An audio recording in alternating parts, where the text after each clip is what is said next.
नमस्कार, संवाद मीडियामध्ये आपणा सर्वांचं स्वागत। आपण पाहत आहोत की या नवरात्रामध्ये विविध क्षेत्रात कार्यरत असलेल्या 9 विविध महिलांना आपण भेटत आहोत। तर आजच्या आपल्या महागौरी आहेत भंडारा गोंदिया जिल्ह्याचे खासदार यांच्या पत्नी शुभांगी सुनील मेंढे। मॅडम, आपलं संवाद मीडियामध्ये खूप खूप स्वागत आहे। सुरुवातीला म्हणजे आपण इंटेरियर डिझायनिंग पासून आपण सुरुवात केलेली आणि इंटेरियर डिझायनर म्हणून एका आपल्या करिअरला सुरुवात केली। तर तिथूनचा तो शाळेपर्यंतचा प्रवास म्हणजे एक शाळा चालवणं, एक शाळा स्प्रिंगडेल स्कूल जी आहे त्याचे संचालक म्हणून आपण काम करत आहात आणि तो तर तिथपर्यंतचा प्रवास आपण गाठला, त्यातला काही अनुभव?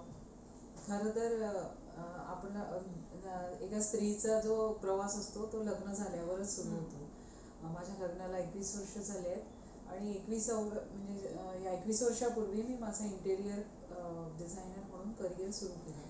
तेव्हाही मला माझ्या सरांची म्हणजे नवऱ्याचीच साथ होती।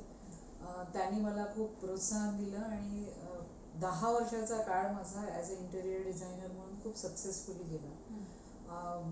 प्लॅनिंग आणि हे शाळेचं पण प्लॅनिंग माझंच असल्यामुळे शाळा सुरू झाली। शाळेचं जे मॅनेजमेंट आहे, खास करून मी ट्रेजरर म्हणून आहे तिथे, डायरेक्टर ट्रेजरर।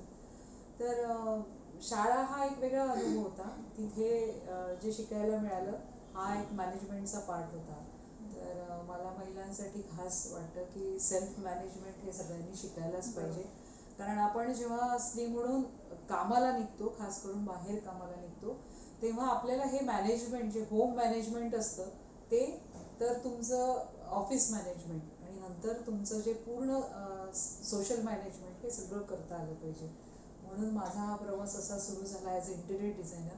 मी थोडं मॅनेजमेंटचं मी MBA पण केलं असल्यामुळे मला माझ्या ऑफिसमध्ये पण ते प्रोत्साहन मिळालं आणि फार मी मॅनेज करू शकत नाही, पण मी माझं करिअर मॅनेज केलं आणि ॲज अ सक्सेसफुल डिझायनर मी 21 वर्षापासून काम करते आहे आणि अजूनही काम करते। माझे साईट्स चालू असतात।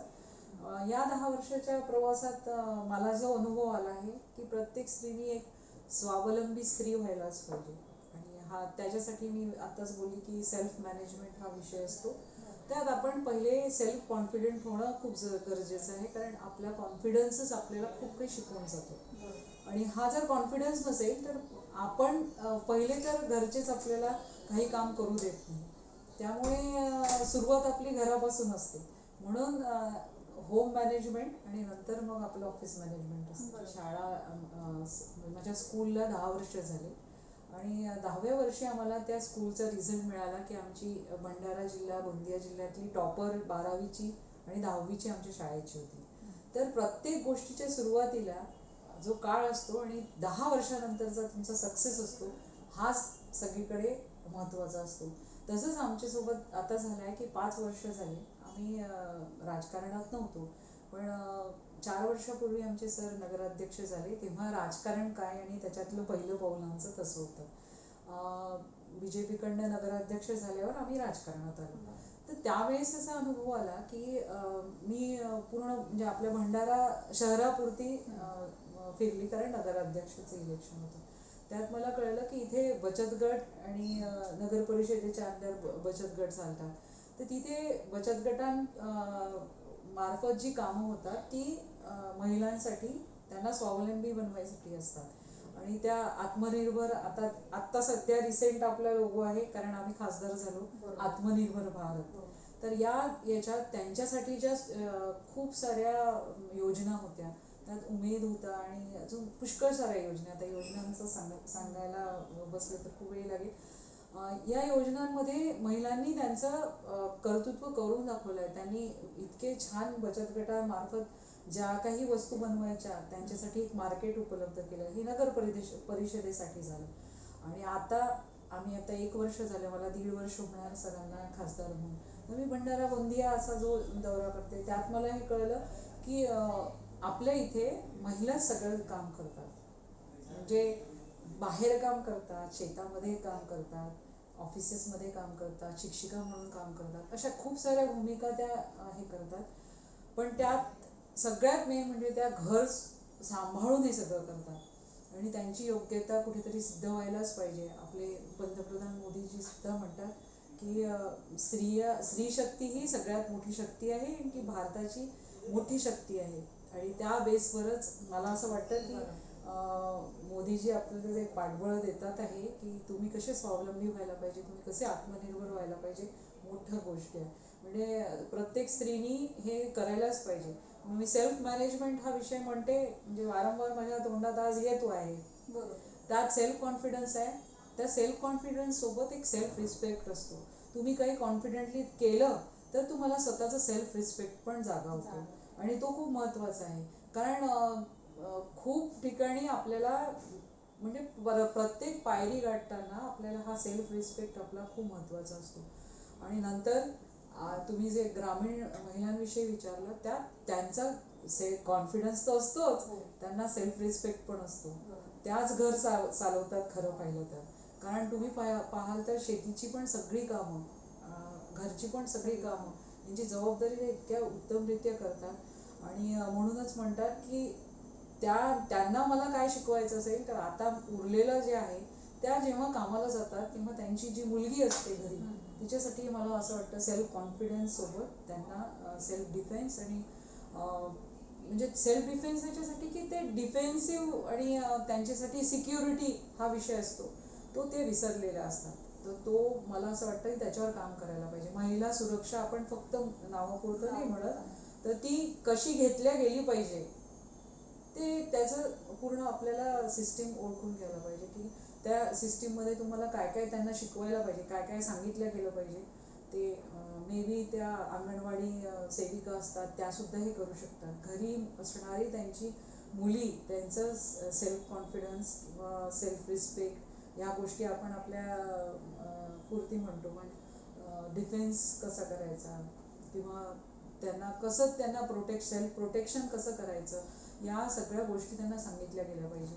कारण त्याच्यावरच नंतर दुसऱ्या कोणत्या गोष्टी असतात. आई म्हणून आपली एक भूमिका आहे, त्याबरोबरच एक समाजात पण आपली एक वेगळी भूमिका आहे.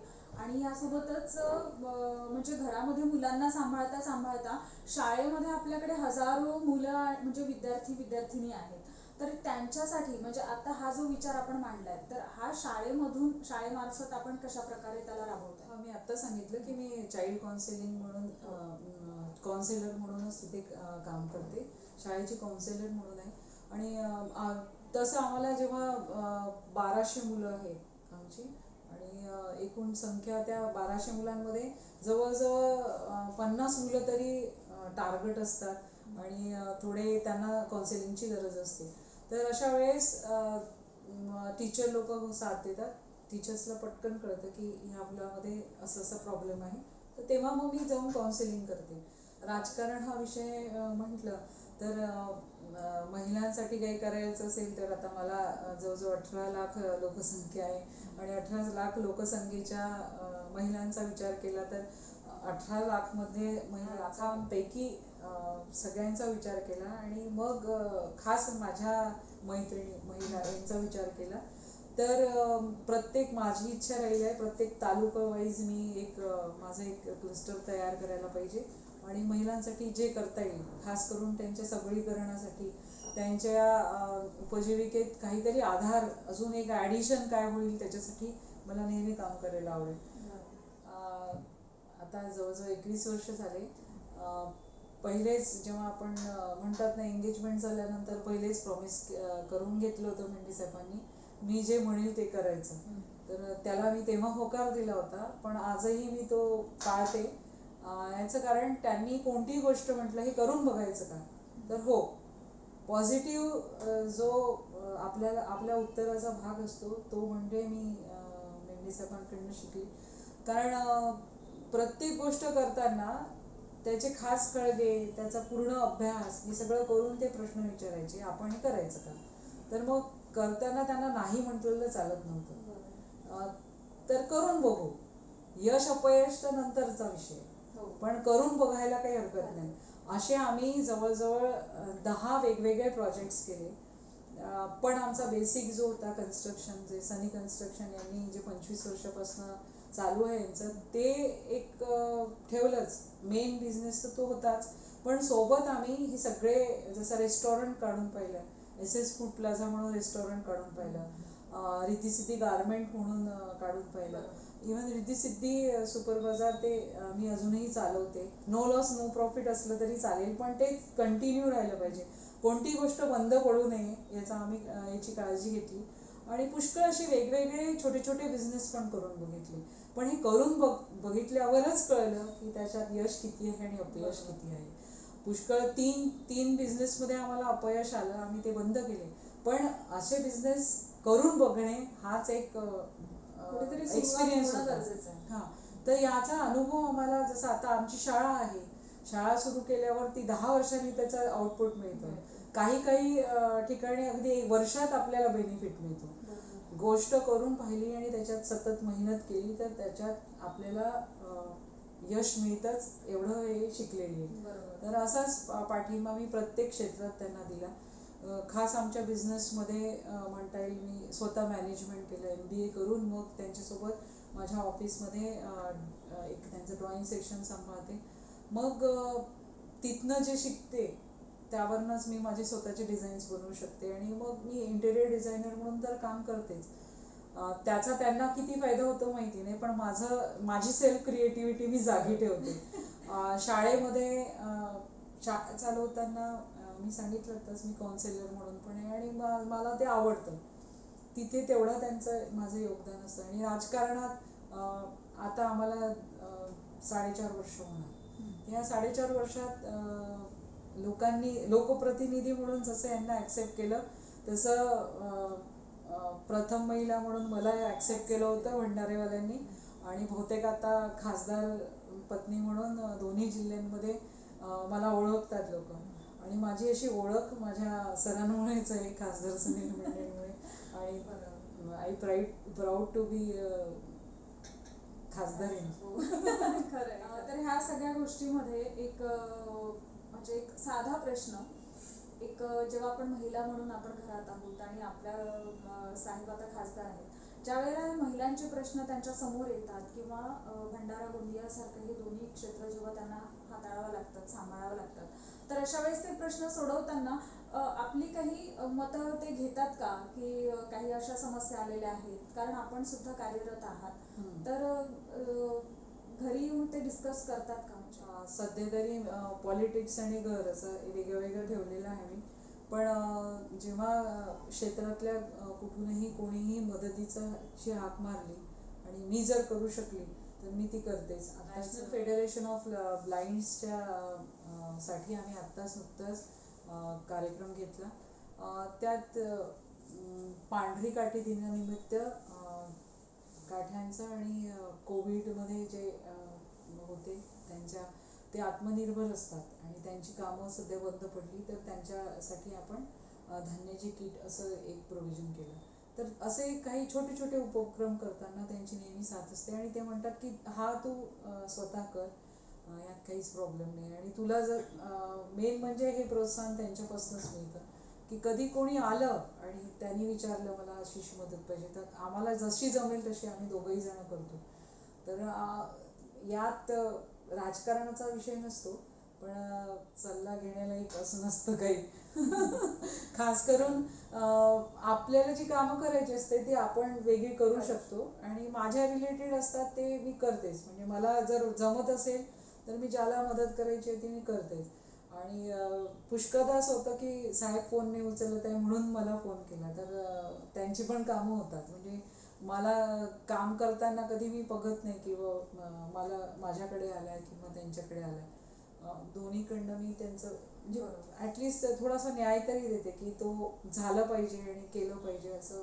आता ह्याच्यामध्ये आता जी परिस्थिती आता उद्भवलेली आहे संपूर्ण जगभर, म्हणजेच कोविड-19, तर ह्या कोविड-19 ज्या वेळेला आपला भंडारा जिल्हा जो होता तो ग्रीन झोनमध्ये होता. स्टार्टिंगला एकही पेशंट्स नव्हते ह्या वेळेला, त्यावेळेला सगळे रिलॅक्स होते. पण ज्या वेळेला मग भंडारा जिल्ह्यात सुद्धा रुग्णांची संख्या वाढत गेली आणि कोविडचं प्रमाण वाढत गेलं, त्यावेळेस ही परिस्थिती हाताळताना आणि त्याच्यानंतर एक महिला म्हणून काम करताना, बाहेर काम करताना आपल्याला काय अनुभव आले? लॉकडाऊन आणि हा विषय असा होता की आपल्याला, तुम्हालाच माहिती आहे की आपण म्हणजे आता कालच मोदीजींच्या भाषणात कळलं की लॉकडाऊनमुळे त्यांनी काय सेव्ह केलं आहे. म्हणजे जवळजवळ 85 कोटी लोक वाचलेली आहेत. तर अशा लॉकडाऊनच्या काळानंतर जेव्हा आपण कामाला निघालो तेव्हा एक मनात भीती राहते आणि अजूनही आहे, आजचा दिवस सुखाचा जावा. आणि मी नेहमीच देवाजवळ प्रार्थना करते, सर्वे सुखिना संतु सर्वे सन्तु निरामया सर्वे भद्राणि पश्यन्तु असं म्हणत माझी रोजची संध्याकाळ होते. आणि प्रत्येक दिवस एक मोठं आव्हान म्हणून आणि ॲज अ करोना फायटर म्हणूनच आपण जातोय असं वाटतं. कारण जेव्हाही आपण काम करायला जातो तेव्हा हा एक आपला घेऊनच जावं लागतं की नाही, मला काही होणार नाही आहे आणि मी जे करायला चालले चांगलं काम करायला चालले, त्यामुळे मी बिंदास जाते आणि मी करते जे मला करायचं असतं ते काम तर मी करते. आता पाहिलं तर माझ्या मैत्रिणी डॉक्टर आहेत, रोज त्या पूर्ण PPE किट घालून आणि एक तर माझी मैत्रीण कोविड वॉर्डमध्ये काम करते. मला खास तिच्यासाठी ती नेहमी मला त्याचा फॉलोअप आणि देत राहते. तर अशा याच्यात या आपल्या 6 महिन्यानंतर आणि भंडाऱ्यासाठी आत्ताच मॅडम तुम्ही बोलले की ग्रीन झोन होतं पहिले, आणि 6 महिन्यानंतर म्हणजे ऑगस्ट महिन्यात हे आमचे पेशंट्स सुरू झाले खरे, जे भंडारा शहरात होते. जिल्ह्यात तर होतेच, पण भंडारा शहरात ऑगस्टमध्ये सुरुवात झाली खरी, म्हणजे जुलै एंड आणि ऑगस्ट फर्स्ट वीक. तर तिथून त्यांचं जसं हे जे स्प्रेड आहे हा कम्युनिटी स्प्रेड होईपर्यंत, आता कम्युनिटी स्प्रेड म्हणू शकत नाही मी, पण कम्युनिटी स्प्रेड होईपर्यंत ज्या काही यंत्रणा होत्या त्या हळूहळू झाल्या. कारण जोपर्यंत आपल्या भागात येत नाही पेशंट्स तोपर्यंत आपली यंत्रणा हलत नाही. खास करून इथले जे प्रायव्हेट हॉस्पिटल्स होते, आपले गव्हर्नमेंट बेड भरून गेले, पूर्ण ऑक्युपाईड झाले आणि नंतर मग प्रायव्हेट हॉस्पिटल्सनी सुरू केलं. तर या काळामध्ये आपली भूमिका होती की पहिले डॉक्टर्स तयार नव्हते कोविड पेशंट अटेंड करायला, मग हळूहळू ते झाले आणि ते तयार झाल्यानंतर मग आपल्या नर्सेस आणि त्यांची अशी टीम झाली. याला पण 1 महिना लागला. पण मला एवढंच सांगायचं होतं की ग्रीन झोन नंतर जेव्हा आपण सुरुवात होते पेशंट्सची, तेव्हा एक असतं की ती यंत्रणा तेव्हा ग्रीन झोन असताना ही यंत्रणा कामी नाही आहे. ग्रीन झोन होता तोपर्यंत यंत्रणा फक्त उभारण्यात आली, पण ती जेव्हा काम करायला लागली, खरे खरे पेशंट्स यायला लागले, त्यांची लाईन ऑफ ट्रीटमेंट ठरली, त्याच्यानंतरची जी टीम होती ती खूप महत्त्वाची होती. आणि त्यात आपल्याला यश मिळालं आहे. आपले डॉक्टर चौधरी, डॉक्टर झवर, डॉक्टर व्यास, डॉक्टर घन्ने, असे पुष्कळ, डॉक्टर पडोळे, अशा सगळ्यांनी एक टीम बनवून म्हणजे आमच्या भंडाऱ्यामध्ये तर छानच केलं. तसंच डॉक्टर बजाज म्हणून आहेत गोंदियाचे, त्यांचं पण खूपच यशस्वी योगदान आहे. आणि ऑफकोर्स दोन्ही जिल्ह्याचे CS खंडाते साहेब आणि तिकडचे गोंदियाचे पण CS, त्यांचं तर सगळ्यात कौतुक आहे. आणि पूर्ण गव्हर्नमेंटची टीम जी या स्वास्थ्य मंत्रालयाच्या अंतर्गत कामात करते आणि काम करते, ती सगळ्यात म्हणजे त्यांना तर त्यांच्यासाठी खूप साऱ्या शुभेच्छा आणि त्यांच्यासाठी खूप साऱ्या टाळ्या, कारण त्यांच्याशिवाय हे शक्यच नव्हतं. आणि या कोविडमध्ये आम्हाला पण त्यांना फोन करावा लागतो. प्रत्येक पेशंट म्हणजे आता आपल्या क्षेत्रातले कोणीही ॲडमिट झाले की आम्ही त्यांना फोन करतो आणि ते ज्या यांनी सांभाळतात, हॅट्स ऑफ टू यू.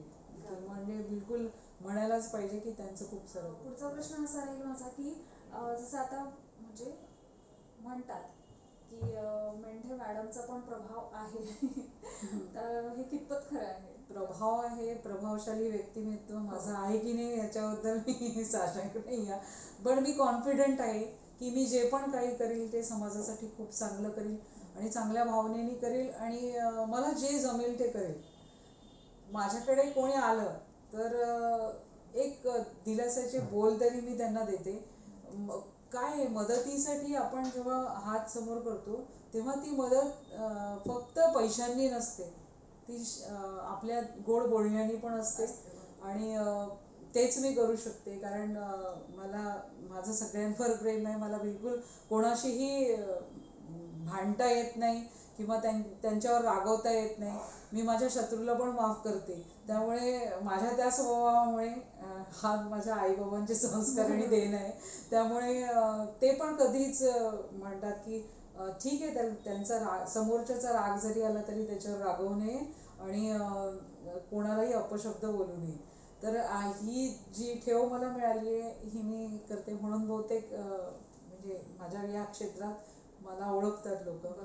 आणि प्रभावशाली म्हणजे माझा प्रभाव मला एक शाळा असल्यामुळे आणि माझं स्वतः MBA झाल्यामुळे त्या क्षेत्रातली पर्सनॅलिटी डेव्हलपमेंट वगैरे असे सगळे विषय माझे माहिती असल्यामुळे शाळेत जेव्हा आपण मुलांसमोर राहतो तेव्हा आपण आयडियल असलं पाहिजे त्यांचं. आपल्यात काहीतरी असं असायला पाहिजे की त्यातनं त्यांनी म्हणजे घेतलं पाहिजे काहीतरी. जसं मेंढेसाहेब जेव्हा शाळेत भाषण देतात तर तेव्हा शाळेची सगळी मुलं बघत असतात की सर एक सक्सेसफुल मॅन है. तो बस तसंच मला पण वाटतं की मी एक सक्सेसफुल स्त्री आहे हे त्या मुलींना कळायला पाहिजे आणि माझ्यापासून त्यांनी काहीतरी घ्यायला पाहिजे की शिक्षण कोणतंही असो, कितीही एज झालं तरी घेतच राहिलं पाहिजे. आणि हे जे फ्लावर्स आहेत नॉलेजचे ते मी असे स्वतःचे मला जेवढं ज्ञान आहे तेवढं मी सगळ्यांशी शेअर करते आणि मला ते आवडतं. ह्या सगळ्या भूमिका निभावताना आणि ह्या सगळ्या कार्यात काम करताना राजकारण आणि समाजकारण हे दोन्ही हाताळताना भविष्यामध्ये राजकारणात येण्याचं काही दोघही जण आहे तर मग मुलांकडे कोण लक्ष देणार आणि पहिले आपलं घर सांभाळणे हा माझा नेहमीच मोठो राहील. मला माझं घर एक जण आहेच ऑलरेडी राजकारणात, तर मला घर सांभाळायला जास्त आवडेल. कारण माझी मुलं छोटी आहेत, जोपर्यंत ते आपल्या पायावर उभे राहणार नाही आणि त्यांचं भविष्य समोर घडणार नाही, ते इंडिपेंडंट होणार नाही, तोपर्यंत मी स्वतः इंडिपेंडंटली असं राजकारणात एंट्री आणि असं राजकारण करणार वगैरे असं मला स्वतःला आवडणार नाही. पण मी माझ्या सरांच्या पाठीशी राहून जे समाजकारण करायचं आहे आणि समाजात काम करायचं आहे ते नेहमी करत. वर्षभर काही सण समारंभ असतात तर त्याच्यामध्ये किट्टी पार्टी असा काही ग्रुप असतो किंवा महिलांसाठी खरंच काहीतरी करण्यासाठी असे एकत्रित येतात, तर त्याच्यामध्ये पण आपलं खूप मोठं योगदान आहे महिलांना एकत्रीकरण करण्यासाठी. तर ते कसं काय वर्कआउट करतात? ॲक्च्युली जेव्हा आपण म्हणतो की बचत गट ही संकल्पना सगळ्यांना माहिती आहे. त्या बचत गटमध्ये एक एक क्लासेस वाईज असते ती. जसं आता ही किटी पार्टी म्हणाली ते एकदम मोठ्या हायफाय क्लासचा आणि बचत गट म्हणजे एकदम लोअर क्लासवाला, ज्याच्यात 100 रुपये 10 रुपयेपासून स्टार्ट झाला आय थिंक तो, आणि आता 100 रुपये वगैरे असं.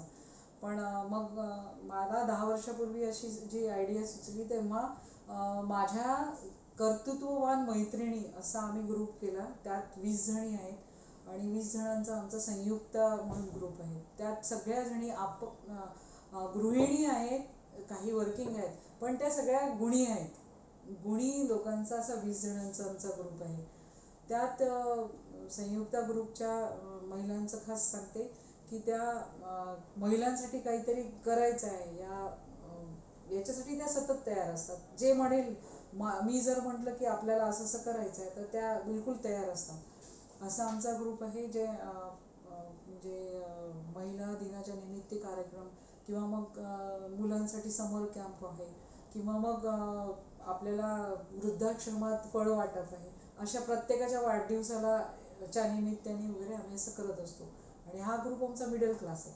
तर मिडल क्लास म्हणजे ज्याच्यात सगळ्या जणी सगळं घरचं आटपून मग आपल्या समाजाला एक वेळ देतात, त्या अशा आमच्या 20 जणींचा ग्रुप आहे. आणि त्या सगळ्याच काही ना काही करतात. मला त्यांचा फार अभिमान आहे कारण त्या माझ्या बॅकग्राऊंडला नेहमी सतत उभ्या असतात आणि मी त्यांच्यामुळे सगळ्या मैत्रिणींना मदत करायची आणि त्या मदतीने पुष्कळ विद्यार्थ्यांचं शिक्षण होतं. आमच्या घरच्या ज्या कामावर येणाऱ्या कामवाल्या बाया आहेत त्यांचं घर बांधून देणे, त्यांच्या घरातल्या मुलांची शिक्षण करणे हा आमचा मेन आहे. म्हणजे आता तुम्ही म्हणाल ना मोलकरणी ना मदत कशी करता येईल, आमचा ग्रुप ते पण करतो. तर अशा त्यांच्या मुलांना ट्युशन देणे, मॅथ्स शिकवणे, सायन्स शिकवणे, कठीण विषय म्हणून, तर हे पण त्यांनी केलेलं आहे.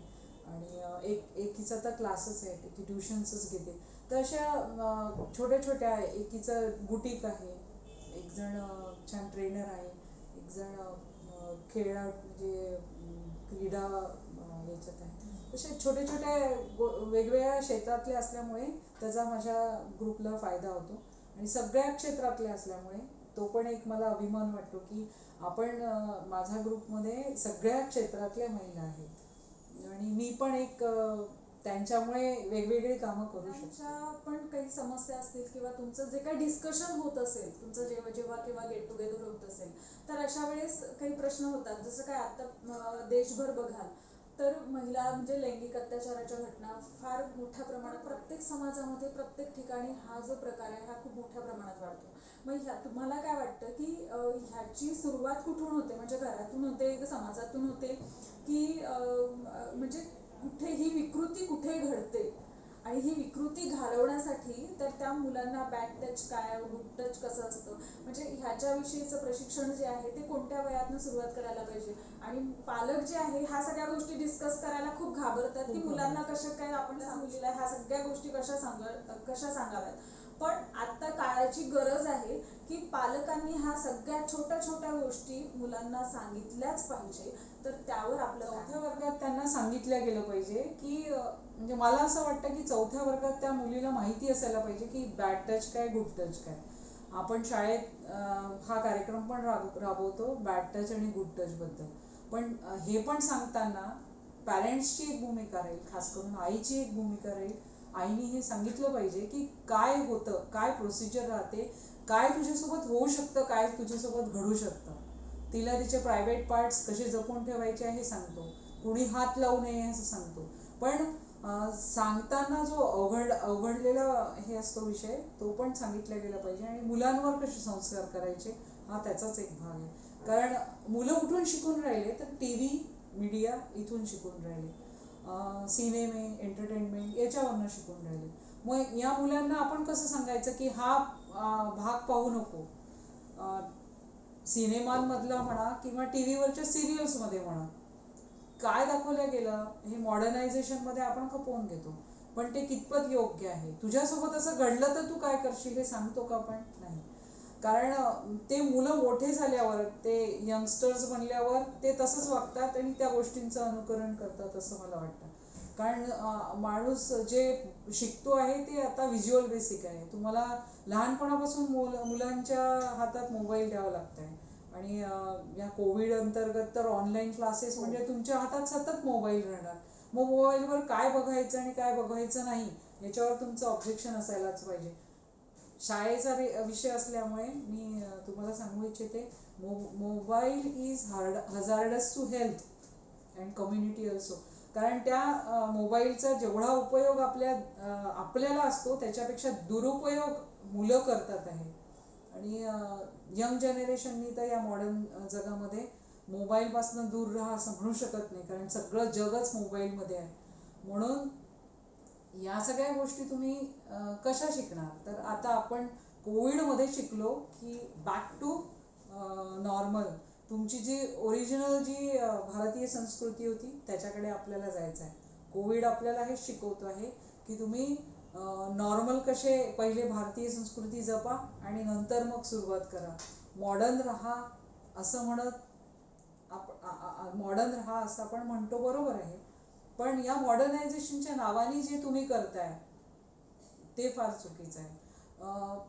खास करून महिलांना म्हणते, मॉडर्न होण्यासाठी आपण मॉडर्न कपडे घातले पाहिजे हे जेवढं बरोबर आहे तेवढंच मॉडर्न विचार आपल्या डोक्यात असताना भारतीय संस्कृती काय आहे ही ती जपली पाहिजे असं. शुभांगी सुनील मेढे मॅडम, ज्यांनी आपल्याला नवरात्र निमित्ताने महिला सक्षमीकरणावर त्या बोलल्यात, विद्यार्थ्यांच्या ऑनलाईन शिक्षणावरती त्यांनी बोलल्यात, त्याच्यानंतर लैंगिक छळ आणि घरातील संस्कार ह्या सगळ्या बाजूनी जे काही विचार असतात ते त्यांनी सविस्तरपणे आणि प्रबळपणे मांडलेले आहेत. आणि त्यांनी एक छान संकल्पना पण सुचवलेली आहे. आणि ग्रामीण महिलांसाठी त्यांनी काय करायला पाहिजे, स्वसंरक्षणाचे धडे कसे घेतले पाहिजेत किंवा स्वयंरोजगारासाठी त्यांनी काय काय केलं पाहिजे, आणि प्रत्येक महिला किती कार्यरत आहे आणि ती दिवस रात्र कार्यरत कशी राहते आणि कितपत ती काम करते.